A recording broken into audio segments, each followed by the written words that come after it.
আসসালামু আলাইকুম রহমতুল্লাহি ওবারাকাতু। বসে আছি মার্কাজুল মদিনা মাদ্রাসার অফিস কক্ষে। আমার সামনে দুইটি পুরস্কার আছে।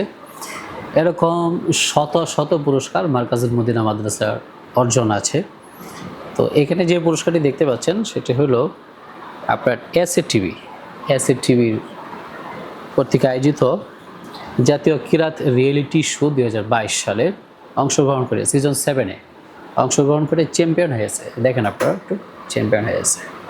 এ হলো সৌতুল কোরআনের একটা ফলাফল আমরা দেখালাম। দ্বিতীয় আরেকটা ফলাফল আছে একই টিভি, দেখেন এটা হলো 2023 সালের সিজন 8-এর। সেখানে দেখা যাচ্ছে যে প্রথম রানার আপ মানে সে দ্বিতীয় হয়েছে। এটা ছিল প্রথম স্থান আর এটা ছিল দ্বিতীয় স্থান।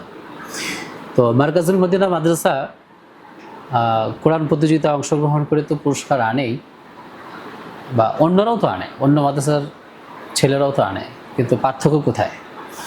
একটু পার্থক্য বুঝতে হবে।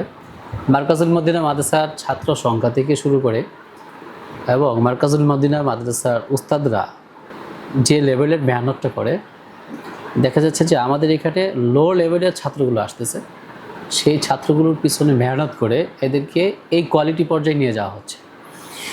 কিন্তু অন্যান্য মাদ্রাসাগুলো থেকে দেখবেন বেশিরভাগই ছাত্রগুলো হাই কোয়ালিটি ছাত্র তারা পাচ্ছে, ওই ছাত্রের পিছনে মেহনত করে তারা এই পর্যন্ত নিয়ে যায়।